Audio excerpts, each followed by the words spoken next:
Hello అండి, నమస్తే. Welcome to Rani food court. ఈరోజు మన ఛానల్లో నీరసాన్ని తగ్గించి ఎనర్జీని పెంచే జొన్న జావని ఎలా ప్రిపేర్ చేసుకోవాలో చూపించిపోతున్నానండి. ఈ సమ్మర్స్లో ఈ జొన్న జావని రెగ్యులర్గా తీసుకోవడం వల్ల చాలా హెల్త్ బెనిఫిట్స్ ఉంటాయండి. మరి ఇంకా లేట్ చేయకుండా ఈ జొన్న జావని ఎలా ప్రిపేర్ చేసుకోవాలో చూసేద్దామండి.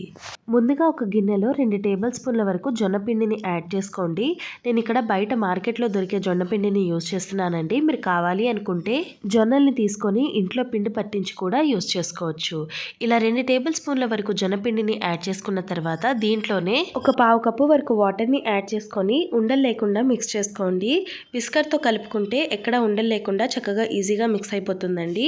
ఇలా మొత్తాన్ని మిక్స్ చేసుకున్న తర్వాత పిండిని 8 గంటల పాటు ఫర్మెంట్ అవ్వడానికి మూత పెట్టి వదిలేయండి. ఇలా పిండిని 8 గంటల పాటు ఫర్మెంట్ చేసుకుంటే టేస్ట్ అనేది బాగుంటుందండి.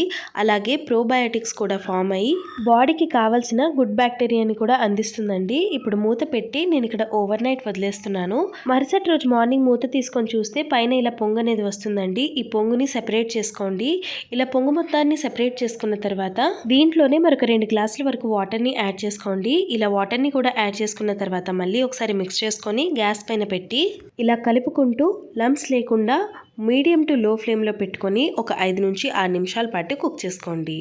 ఒక 4 నుంచి 5 నిమిషాల పాటు కుక్ చేసుకున్న తర్వాత జావ అనేది లైట్గా చిక్కబడడం స్టార్ట్ అయ్యి ఇలా పైకి పొంగు అనేది వస్తుందండి. ఈ పొంగుని కూడా ఇప్పుడు ఈ గరిటెతో సెపరేట్ చేసుకోండి.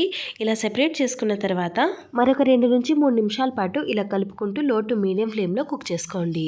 చూడండి, కాసేపటికి జావ అనేది చిక్కబడి ఈ కన్సిస్టెన్సీకి వస్తుందండి. ఈ కన్సిస్టెన్సీ వస్తే సరిపోతుందండి. చల్లారిన తర్వాత మరి కాస్త చిక్కబడుతుంది.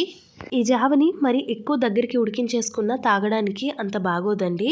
అందుకే ఇలా కొంచెం గట్టిజారుగా ఉండేటప్పుడే గ్యాస్ ఆఫ్ చేసుకోవాలి. ఇప్పుడు ఫైనల్గా దీంట్లో రుచికి తగినంత ఉప్పుని యాడ్ చేసుకోండి.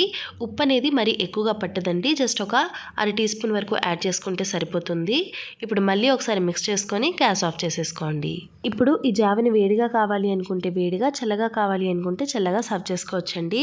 రాత్రంతా పులియబెట్టుకున్నాం కాబట్టి మజ్జిగ ఏం వేయాల్సిన అవసరం లేదండి. అప్పటికి మజ్జిగ వేసుకోవాలి అనుకుంటే కాస్త చల్లారబెట్టి మజ్జిగని మిక్స్ చేసుకొని కూడా సర్వ్ చేసుకోవచ్చు. కూడా ఈ హెల్తీ జొన్న జావని ఒకసారి తప్పకుండా ట్రై చేసి మీకు ఎలా కుదిరిందో కమెంట్ చేసి చెప్పండి. మరికొన్ని ఇలాంటి ఇంట్రెస్టింగ్ ఈజీ రెసిపీస్ కోసం ప్లీజ్ ఛానల్ని సబ్స్క్రైబ్ చేసుకొని పక్కనున్న బెల్ ఐకాన్ని యాక్టివేట్ చేసి ఆల్ అని క్లిక్ చేసుకోండి.